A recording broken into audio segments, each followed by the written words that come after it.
Thank you. You applied for the position of a member of IEBC Commission, and congratulations for being shortlisted. But allow me also to thank you that you demonstrated confidence in the process and in us, and put in your application, but also confidence in wanting to serve Kenyans. It's a bold step, and so we want to thank you for demonstrating that. My name is Nelson Makanda. I'm the chair of this panel, and we will have some time to interact with you. So I want to invite my colleagues to introduce themselves, and once they have done, we will get to know you. Please, Madam Linda. Thank you, Chairman. Good morning, sir. Good morning to you, Madam. My name is Linda Kiome. I am the Vice Chairperson of this selection panel. Allow me to take this opportunity to welcome you and feel at home. Please, you have a bottle of water in front of you. You can use it at your own pleasure. Karibu sana. Thank you. Thank you. FCPA Yarow. Karibu. Thank you, sir. Naitwa FCPA Tanui. Mwanachama wa chopo hili la uteuzi. Karibu. Thank you. Thank you. Good morning, Mr. Yarow. My Good name morning, is Madam. Caroline Kituku, a member of the panel.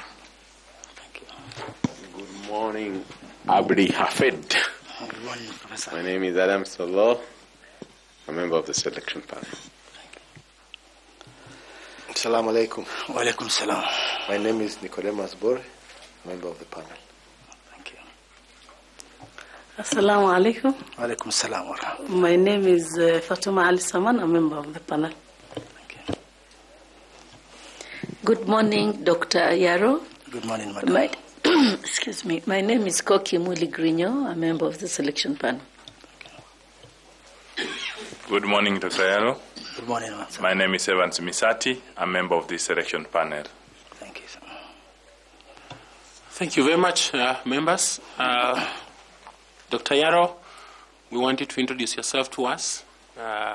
Just give us a brief profile. Take 3 or 4 minutes to do that, and tell us why you are the best fit for this position, and if you speak Japanese. Thank you, Mr. Chairman. I am Abdihafid Abdullahi Yarow, the managing partner of Ababsi and Associates LLP, an accounting firm, a medium-sized accounting firm based in Nairobi, where we provide audit and assurance services, tax consultancy, accounting, and other financial advisories, and several other financial consultancies. I am the managing partner and the founder of that firm, where we serve Kenyans in meeting their tax obligations mainly. Previously, before that, I worked as a county executive committee member for Wajir County between 2017 to 2022. And before then, I was the first deputy governor of Wajir County between 2013 and 2017. The pioneer deputy governor, where I played instrumental role in establishing the county institutions. We laid the framework for devolution in the county of Wajir at that time. Before then, I worked with KRA, where I joined as a graduate trainee immediately from the university, and worked for over 10 years, rising through the ranks to the position of senior tax auditor before I resigned to start this accounting firm. Unfortunately, I did not last so much in the accounting firm at that time, because 6 months into the starting of the accounting firm, due to the new devolution negotiated democracy, I was chosen by elders to be the running mate of the governor at that time, and that's how I ended up being the deputy governor. On my academic journey, I started my primary school and high school in Wajir, where I emerged the best overall student from Wajir in the KCSE of 1996, and proceeded to Kenyatta University, where I did Bachelor of Commerce and specialized in accounting. Thereafter, after I joined, immediately after graduation, I joined KRA, where we joined the program called the Graduate Trainee Program of 18 months, and graduated with postgraduate diploma in tax administration. While still working at KRA, I got an opportunity. I got a scholarship from Japan government and the World Bank to study a master's in public policy at the National Graduate Institute for Policy Studies in Tokyo, Japan. I completed that study and came back and continued with my work at KRA. Thereafter, I felt I still needed to do more, so I enrolled for PhD in 2016 January at the Management University of Africa and graduated with a PhD in Management and Leadership 4 years later and earned the title of doctor. On the professional side, I am a practicing accountant and a member of ISPAC since 2009. And in December 2022, I was admitted to the College of Fellows of ISPAC and awarded the coveted title of FCPA. I think my senior in the profession here, FCP Tanui, can attest to that because he was a witness on that day. I am also a certified internal auditor and a member of Institute of Internal Auditors. I am also an expert and a trainer in anti-money laundering (AML) and counter-terrorism financing. Basically, that is all about my profession and my professional experience, the work experience, and my academic journey. I actually dedicate my academic achievements to my parents, who, despite not having seen inside a classroom, took me to a school. Unfortunately, they did not witness any of my achievements because they passed on a long time before I could even get my KCSE results. But nevertheless, I think I've made a lot of, I've inspired many young people from my home county of Wajir and the Greater North to whatever that I feel I have achieved.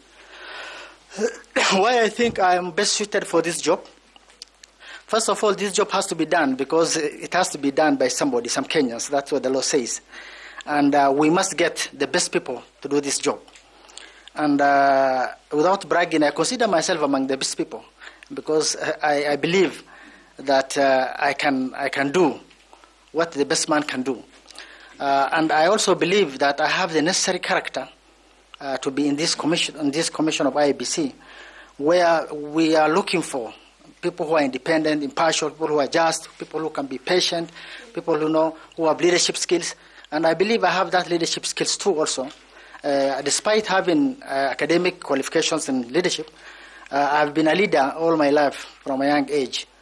So I believe that I have what it takes to serve Kenyans in this capacity and to be able to contribute to the nation building.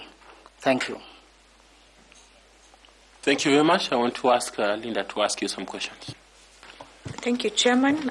Dr. Yarow, did I hear you say you are a beneficiary of negotiated democracy? Yes.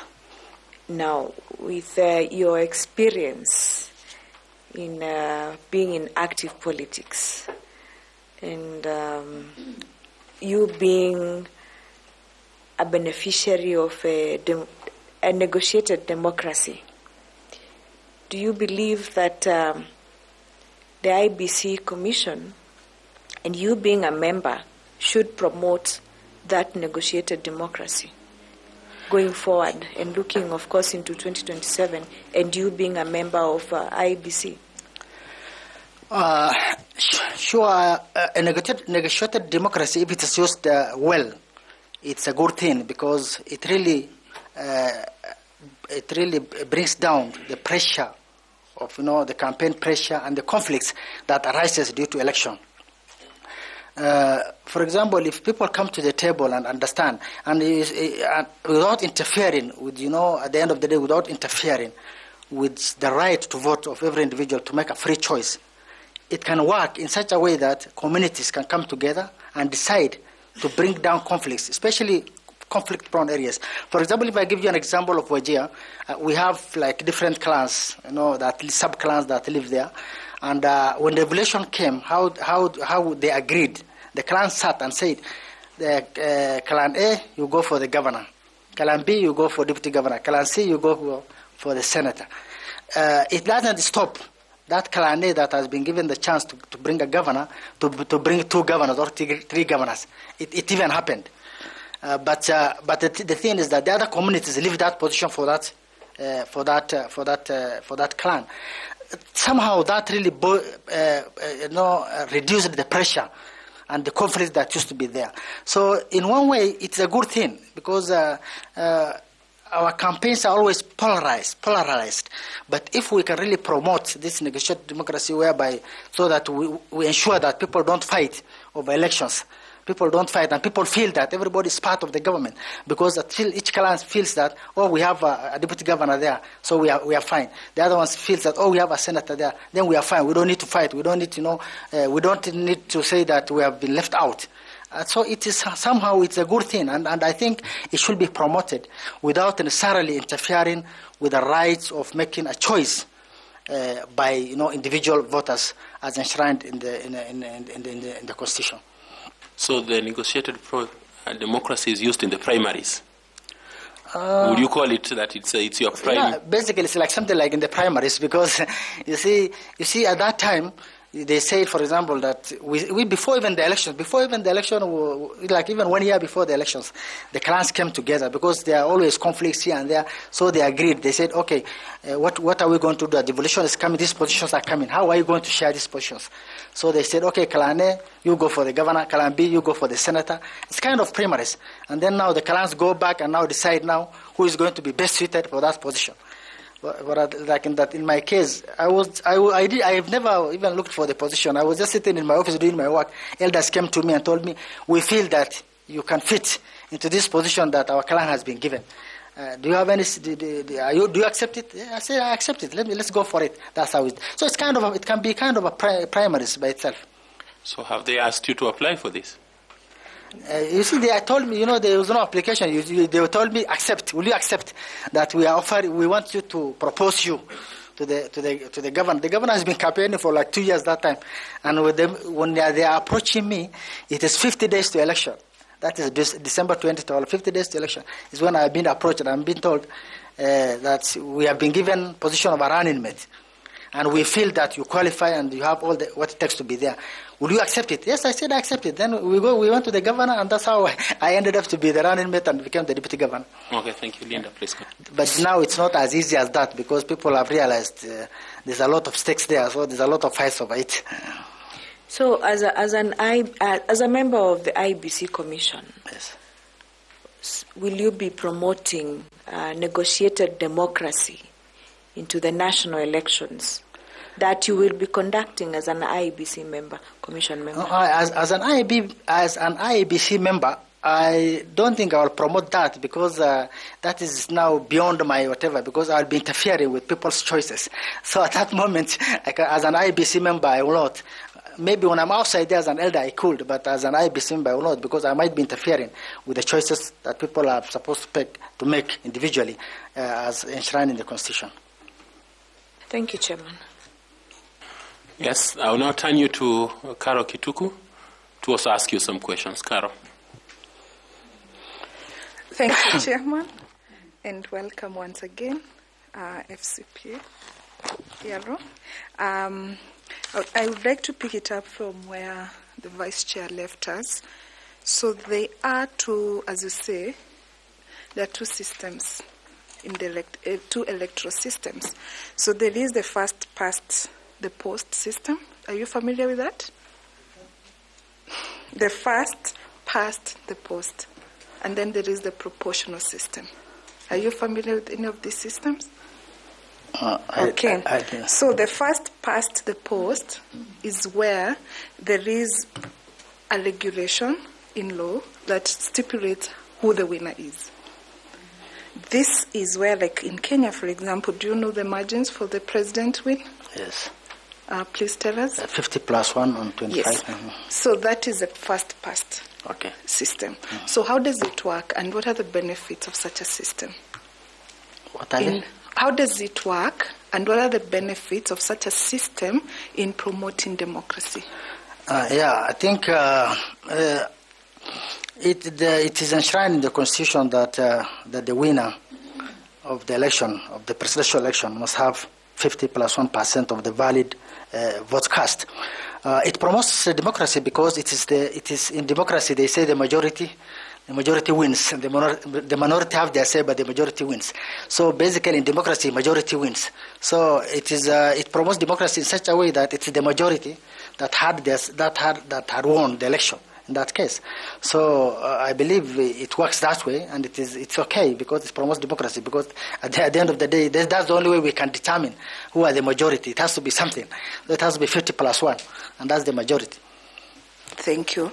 So there has been a challenge in Kenya that system, especially when we go to the presidential elections as well as gubernatorial or any other, that the winner takes it all, disenfranchises the minority, if you could say that, particularly in the instances where the gap is so small.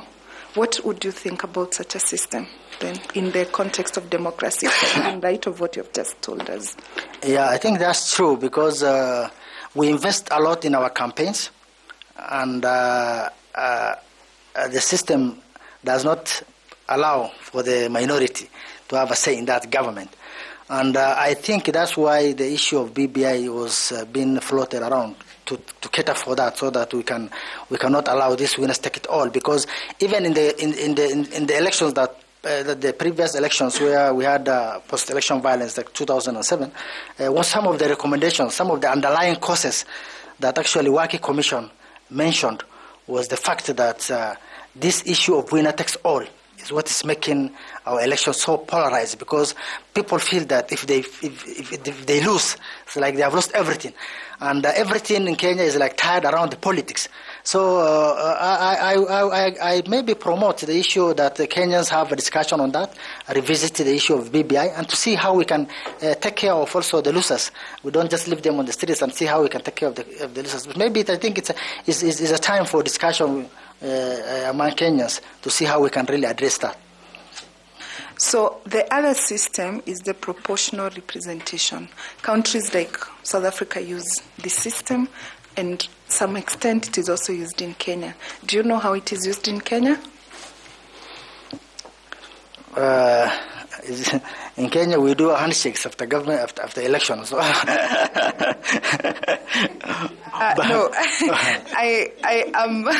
I'm referring in the context. The proportional representation system is where seats are allocated based on the percentages of votes each political party gets. So you will notice like that is fully the system countries like South Africa have embraced. Now in Kenya, do we have in any instances where we use such system? Yes, we have in the form of nominations. In the political party nominations, we normally allocate seats as per party seats, how much they have won, and then considering that they are assigned certain amount of seats in the National Assembly and in the Senate and in the county assemblies. That is the closest actually we have come to address maybe that. So what are the advantages that this system gives a democracy, and how can IBC promote its realization? Yeah, I think IEBC can promote because even though it's not entirely IEBC issue, because this is a national issue, it's a Kenyan issue, we can maybe I cannot promote the expansion of the nomination seats because people are already complaining about them. It's too costly for that. But I think what IEBC can really promote is to try to make the political parties not ethnic based. Because you see, our Kenyan political parties are kind of ethnic based, meaning that if this party wins, it's like as one ethnic party, one ethnic group, or a group of ethnic groups that have won, and the other ethnic groups are left out. So I think we need to promote a bit of inclusion on the political parties, that they have. It should not be ethnic based, but it should be broad based, ideology based, such a way that everybody, or every ethnic group or every person feels that even if his party has not won, the other party, his people are there, or something like that. I think that's what maybe we should try to promote in terms of trying to achieve this proportional representation. Mr. Chair, one follow-up question. You spoke about the handshake or the coalition agreements that come post-elections. How can the IEBC be used to promote democracy in such an instance? Is there any way the IEBC can get involved, in your view? I think IEBC's role has ended once they declare the election, so they might not be able to involve themselves into what happens after. Thank you so much. And maybe the only thing they can do is maybe try to promote negotiations and maybe dialogues before elections happens, maybe. Thank you very much, and I wish you well. Thank you so much. Thank you, Chair. Thank you. I'll now turn you to Ambassador Dr. Koki to also ask you some questions. Thank you. Thank you very much, Chair. And karibu sana, Daktari. Thank you, Ambassador. Let me start by saying that the qualification of a member of IEBC includes your professional category. The reason why we are asking you specific electoral-related matters is because the IEBC's core mandate is actually elections, and what if you are successful, you will be doing will cumulatively and collectively lead us to achieve free, credible, fair, and transparent elections. Therefore, these roles, the role of you as an accountant, as an internal auditor, as an auditor, tax compliance person, which is required of IEBC, is also critical contributor towards transparency, towards credibility, towards professionalizing the electoral process. Therefore, it is important for you to have a general but important grasp of the electoral system, electoral process, electoral cycle, and how each one of these is conducted. Now, coming to that, you have heard from the other candidates that one candidate has already defined the meaning of voter apathy. Therefore, what I would like you to tell the panel, a subsect of this question is, where does voter apathy stem from? Where does it come from? Thank you, Ambassador. It happens. Voter apathy is there sometimes because people feel that even if they vote, they don't make much change to the government. Because in Kenya now they are saying for the last 3 years, every time we choose a government, they go into bed with the opposition. So some people might even feel that why should I even waste my time and vote, because at the end of the day the governments will be together. That's one. There's also a voter apathy from especially the middle class. And the middle class feel that, going and queuing in the line and maybe staying for 5 hours, 3 hours in the line, they feel that this is waste of time, some of them. Some of them, they feel that it is I better do something else. So that long period of waiting in the lines, and that creates lots of voter apathy. People feel that I should not go and vote. Thank you. What would you do if you are successful to promote, to end voter apathy in Kenya? How would you resolve those problems you have just raised? One of them maybe is technology, or also increase of polling stations, even though it's going to be costly again to the whatever, because so that people don't stay in line for long. Efficiency, providing efficiency during the voting day, so that people don't stay in line for long. They can easily come maybe within an hour or half an hour, they vote and go. So we need to promote efficiency. Sorry, just to interrupt you a little bit. Already, the maximum number is actually 700 in a polling station. Yes. And therefore, it is not expected that it will take too long. So what specific actions will you take to end voter apathy in Kenya? Just three. And especially for the reasons he gave. You said apathy because of handshake. You said apathy because of middle class. So how will you deal with those? Because those are the ones you gave. For the first one, as an IBC, I might not be able to do anything about it.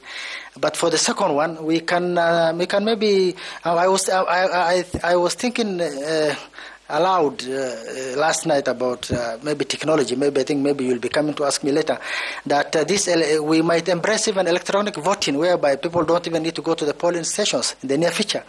That because the technology is evolving very fast, maybe people will be using their smartphones and just vote from there. So those are some of the things that I might be thinking, but it might not be feasible in the near future. But those are the adapting to technology, new technologies that can assist maybe voting easily and very accessible to the middle class. Thank you very much, Dr. Thank you, Ambassador. And thank you, Chair. Thank you. I want to ask your colleague in the profession, FCPA Tanui, to also ask you some questions kindly. Thank you, Chair, and welcome again, FCPA Yarow. Now, one of the key provisions of the IEBC Act that was amended in 2024, actually in the latest amendment of the IEBC Act, was to have the qualification as an accountant to be a member of IEBC. So, of what benefit are the accounting skills to the IEBC Commission? Thank you, FCPA. Yes, one of the, as you have put it, one of the requirements or amended, one of the requirements for the amended act is to have a member of accounting profession and also of an ICT to be a member of IEBC. An accountant will bring into the IEBC a sense of more accountability in terms of prudent financial management resource, in managing the financial resources, in complying with the PFM and the Procurement Act, in enhancing or addressing even the audit queries. I remember an accountant in that commission will be able, is alive to what normally audit findings are, what audit reports are. So I think a member of accounting profession will be able to help the commission or the other members in understanding even the audit reports better, in addressing the internal audit matters that arises from what the secretariat does. It can also strengthen even the audit committee of IEBC to ensure that there is prudent use of the financial of the public resource, because remember these elections normally cost a lot of money, so this money has to be accounted for. So I think a member of accounting profession will bring invaluable knowledge in terms of trying to assist the other members even to understand better what are all these matters regarding the financial resources of IEBC. So the accountant has no role in the electoral processes, in the core mandate of IEBC? Of course he has FCPA, because that is his mandate, that's his main job. He's not there as an accountant, he's there as a member of IEBC. So in all the electoral process, he performs equally the other functions that the other members are doing. So I think that one definitely is part of his job. So as a member of the commission, he will definitely do all that other commissioners are supposed to do. No, but I'm asking, there's accounting skills. What will be the contribution of the accounting skills, leave alone in the administrative functions and the governance function, but in the elections, the referendum process of IEBC? Maybe the arithmetical accuracy of all the data. That is, I think, that's the other things maybe that is alive to, because it needs elections. Of course, is about tallying and counting of votes and all those things. As an accountant, we have done more to do with consolidation of accounts and the likes. But I think it is that arithmetic awareness, arithmetic accuracy awareness, the mathematical, awareness of all this data, calculations, and all these things. Also, will the accountant also bring that knowledge into the commission? For your information, that was actually the main reason. It was not the administrative one, the auditing. Okay. But it was appreciated that elections is about two things. It's about the voting, but secondly, the counting. How accurate are the figures that are being announced? And it was felt that we needed somebody who appreciates figures. Yes. and numbers at that position. Sure, actually, to add on that, accountants always want the books to balance, so they will ensure that the 34As and the 34Bs balance accurately. Thank you, Chair.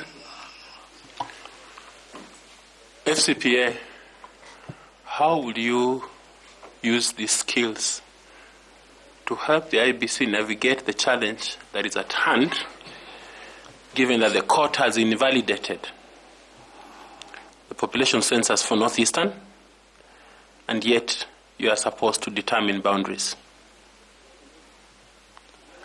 Thank you, Chairman. We have to depend on the data that's available at that moment. However, yes, the court has invalidated whatever, and it has even asked the government to do the census as soon as possible within those periods. But for IEBC, what the IEBC relies on is the data that's available and the progressive reports, on the data from that period. Because remember, there's progression. There's something called progression reports. For example, if you have the data, for example, like 2009, 5 years down the line, you can do a progression and expect the population of that place. So I think for IEBC now, they just have to rely on what's available, and maybe the other data that is there that is about the progression. That's what they'll rely on as they wait for the Kenya National Bureau of Statistics maybe to do another census and give the correct data again. Okay, thank you. I want to turn you to Mr. James Misati. Thanks so much, Dr. Yarow. Now, I want to ask you a question in relation to voter registration. What provision in our Constitution provides for voter registration? Article 88, I think, provides for continuous voter registration of voters, and voters will be registered. There are qualifications for you to be registered as a voter. You must have reached the age of 18 years, that you are a Kenyan citizen, and you need to get that voter register. There are requirements, there are provisions that ban some people from registering. Like if you are a unsound man, you are not supposed to register for voters. You cannot be registered as a voter. If you have been convicted of a criminal offense, of electoral offense, the last 5 years, you cannot register as a voter. If you are judged bankrupt, you cannot register as a voter. So the article of the constitutions and the elections act all provide for the voter registration. Unfortunately, we don't normally do continuous voter registration as provided for in the constitution, because I think probably it's lack of funding. That's what most of the time the IEBC says, that they wait until the general election is near. That's when they start doing voter registration, which actually is not supposed to be the case. For example, if you look at it now, since election of 2022, no voter registration has been done. And we know several young people have already reached the age of 18. So it means that IEBC, one of the major tasks of IEBC commissioners, if I'm successful, those are one of the things that we have to address. From where you sit, there are Kenyans watching you, and who want to understand that if you are given an opportunity as an IEBC commissioner, you're talking about funds, and IEBC has got staff all over the country. Why don't they do the exercise of voter registration? Why should you be looking for extra funds and yet you have staff across the country? That's, I think, a question that I have been asking myself. Why do you have staff in most of the IEBC offices, and they are not doing anything at the moment, because there's no election and there's no voter registration. I believe, I'm not very sure what is really ailing them as such, but definitely when I become a member of the commission, I'll be able to know more. But I think there are some maybe materials that are needed for this registration to happen. That's why maybe they are not doing it. Secondly, they cannot do voter registration if there are no commissioners in place.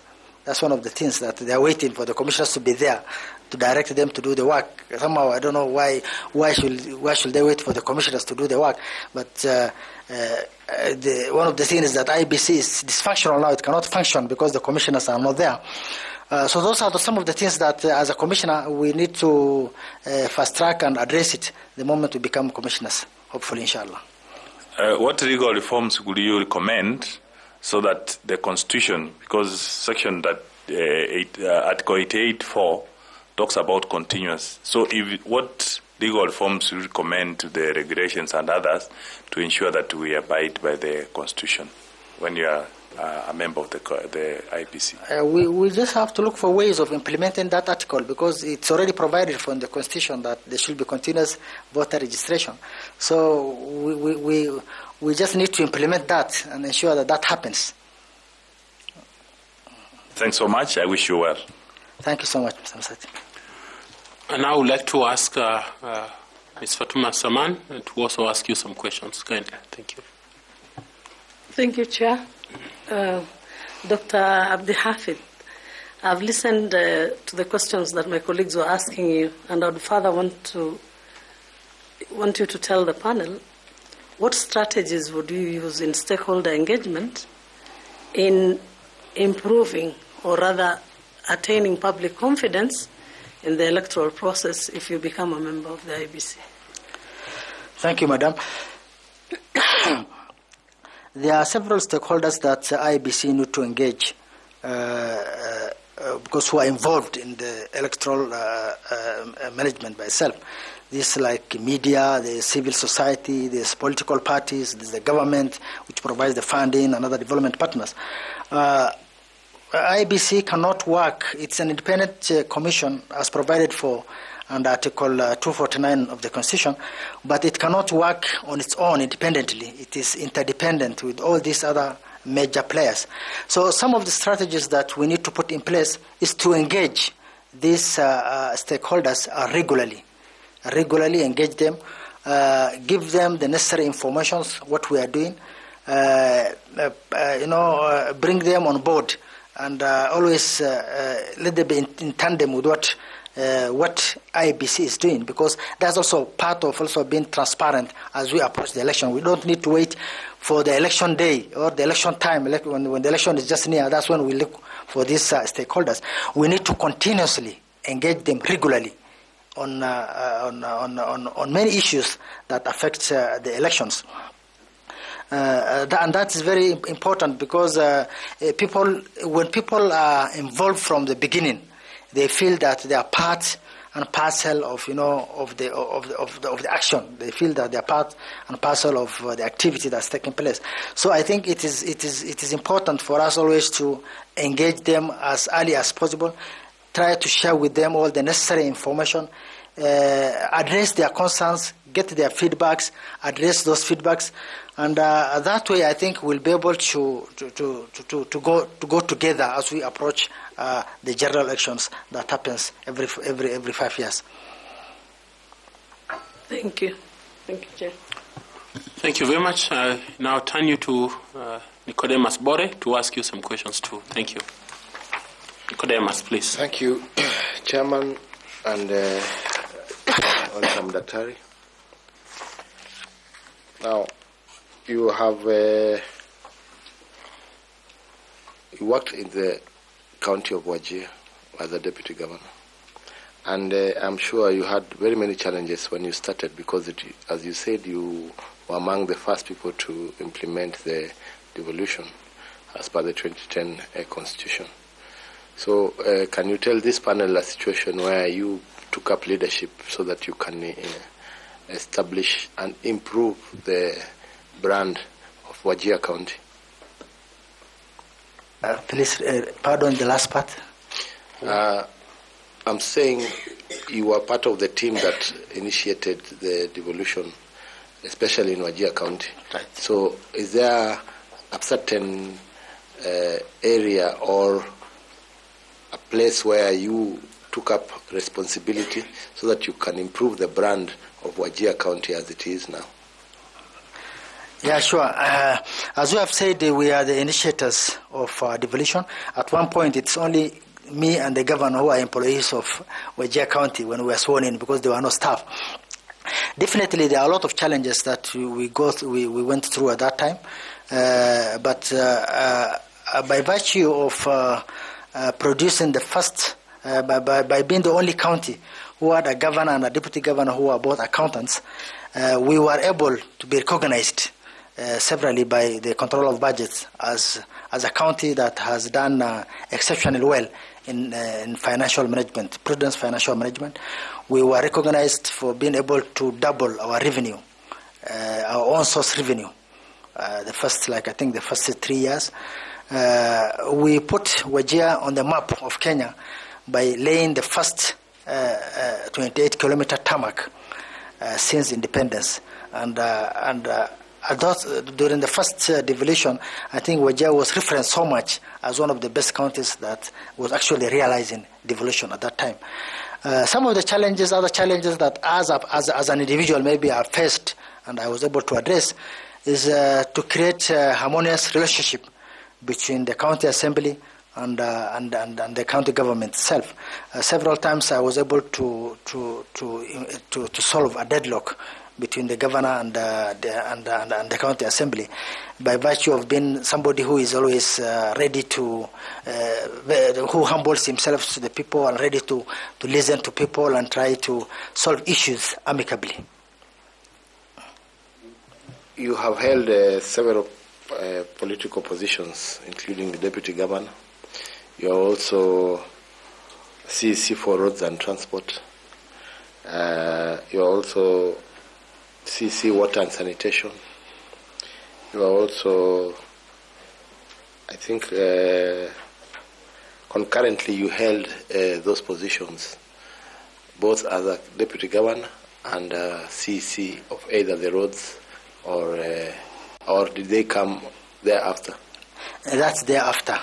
When I was the deputy governor, I was just the deputy governor. In the subsequent county government, is when I joined. When we lost the elections, in the spirit again of people working together and people coming together, elders still insisted that I should still be within the county government, and the county governor that came after me approached me to be part of his county government for some time. So all your positions have been negotiated by the elders? Really, some close to that, because maybe I don't know what the elders were seeing in me. I come from a small marginalized, within marginalized Somali community called Ajuran. So I think the best son they had was me, so they had to put forward me everywhere. So I think that could be the case, but that's how it happened. Thank you. Chair, I think we need to confirm to the public that no elders have visited us from Wajir for this position with the chair of with the position of member of IEBC. Of course, I can confirm that. Of course, they cannot even come here. This is very far for them. Nairobi is very far for them. Thank you, Chair. Allow me to ask Professor Adam Solo to ask you some questions kindly. Daktari, yes, Professor. I want to follow up on what Bore and Vice Chair asked you. Are you now an elder, or you are still somebody whom elders approach? Have you graduated into an elder yet? I think I'm an elder now. So where those elders are making decisions, you sit? I really don't sit, because even elders are of different categories. There are elders of my age and there are elders of my father's age. So those are elders of my father's age that sit, that discuss things and, The reason why I'm asking, in an answer to the Vice Chair on negotiated democracy, you did say that as an IEBC commissioner, you cannot enter into that negotiated democracy, but as an elder, you can do it. In other words, what I'm asking, if during your tenure, if we were to make you a commissioner, during that tenure of 6 years, coincides with you being graduated into where the elders sit to make a decision, and they invited you that you are making a decision and you are an IEBC commissioner, between your role in the clan as an elder and your role as an IEBC commissioner, what would you do under those circumstances? Thank you, Professor. Definitely, I cannot sit in that sittings because that will be a conflict of interest, because I'm an IEBC commissioner. I'll be promoting democracy. So I will not sit in those meetings to discuss on who is going to be our next governor or who is going to be the deputy governor, because as an IEBC commissioner now, that will be conflict of interest. So I'll excuse myself and say I cannot be part of that, because now I'm an IEBC commissioner. I want democracy to happen. I want people to go and vote the person they want. So definitely at that point, I will excuse myself. Article 73 emphasizes that authority assigned to a state officer is a public trust. Can you provide an example from your past experience where you prioritized public interest over personal or clan gain in your case, and how did this decision align with the principle of serving rather than ruling? Thank you. Thank you, Professor. Definitely, as a public officer, definitely you have to uphold the public trust, and that's also guided by my professional slogan of ISPAC, which says "Uphold the public trust." I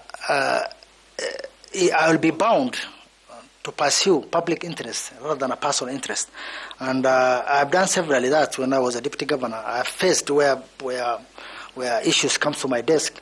And of course, you see, there's a conflict there. There's a clan there. There's somebody from your clan, another one from the other clan, and maybe they're looking for a job, and maybe you are supposed to, or maybe for a transfer, you have to make a decision. I have always been just, because I'm a man of God, and in Islam, one of the main etiquettes is that you should never wrong somebody.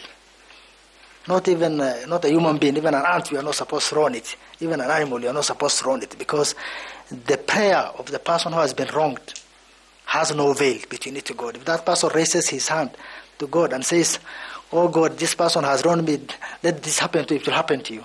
So, fearing that, I will never go and pursue a personal interest while holding a public office. Thank you. Your clan elders designated you as deputy governor. During the second term, your ticket lost. They again approached the coming in regime that you be a county executive member. What is it that they found in you that they keep on asking governments to have you on board? What is it you do to them that they choose you among all other sons of your small clan to be the one to represent their interests? Okay. I think maybe one is that they see a leadership skill in me. As I have said earlier, I assumed the role of leadership at the age of 20 when my father passed on. And I brought up my siblings, my family, held them together, educated them. At the age of 20, I matured and took that leadership position. I've also been a leader in school. I've been a library captain. I was the chairman of the Muslim Student Association at the university. I was the treasurer of the International Student Association in Japan when I was studying there. We are studying with over 46 students from 46 countries, and they saw in me that I should be the treasurer. So I believe they saw some leadership skills in me, that this person is honest, he has that leadership, he can lead us, he's fair, he's just. That's what they have seen in me, I think. Secondly, also they looked at maybe also my qualifications. Maybe they thought this is one among the best of their sons. So in every place where they think that a person is needed, they think this is the person who can really be there for us, because he is qualified. He can take a desk on the table. He can dine with the elders here. Thank you. Thank you, Chair. So it does appear that you have washed your hands. Then you should just sit with the elders. You don't need them to pull you again. I really don't need the elders to get a position because I firmly believe, I'm confident enough that my qualifications and professional experience can earn me a position. So it's not that I really need a push from anyone. But our elders, that's how they behave. You know, if they think that you are the best person suited, they think that if they can talk for you, they talk for you. That's what they do. But I really don't think that, because I've reached where I've reached on my own most of the cases. Because otherwise, if I didn't have the qualifications and even that skills, nobody would have even bothered to come for me. So I don't think that I need any push from any quarter. That I believe that my qualifications and my experience and my professional qualifications will make me compete in every competitive position. Thank you. Prof, please come back again with some 2 questions. Thank you very much, Daktari. You've served as DG. Every DG aspires to be a governor. You came a little bit down. But just tell us, a DG, specifically a female one, that rose to become a governor. Yes, there is my fellow DG on the first election, from the first term of the election, the Kwale governor, Fatma Chani, was a deputy governor like me, and she became a governor. Thank you. Why? I thought I just wanted to know. Okay, that's it. Thank you. Thank you. I know that's your era. Who is the chair of IPOA, the Independent Police Oversighting Authority? Isaac Hassan, the former chair of Thank you. IEBC. Thank you very much. Thank you very much. We have come to the end of our interview with you. I want to invite you to come and, if you're able to give us any comment or a question before we release you to go, kindly. Thank you, Mr. Chairman. Thank you, the panel members, for those educative questions. Every interview we go, we normally learn new things, and I learned a lot from you people. I just want to say that thank you for inviting me for this interview. Secondly, please note that if you consider me for this position, you have really considered a self-made young man who rose from humble beginning to where he is at the moment, who carries a lot of aspirations of young people from northern Kenya that I have mentored as an accountant. I've mentored many. In my farm, I have given internship to several young people who are looking for internship, to mentor them. So by giving me this position, rest assured that you have done the right choice and that you have really promoted and you have really inspired many other young people out there who are looking for such senior positions to serve in the national government. Thank you so much. Thank you very much for making your case, and we wish you well. Blessings to you. Kindly remember to pick your certificates, and you had a notebook. If you want to carry it, no problem. Have a good day, and wish you well. Thank you. Thank you so much again. Karibu. Thank you.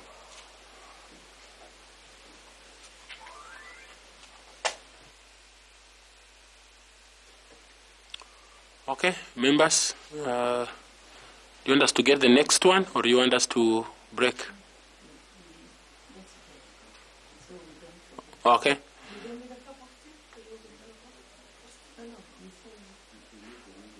Yeah, she has said we break. So media, please, we release you. I was trying to check whether I release the media or I invite the next candidate. Please, we release you to, yeah, thank you.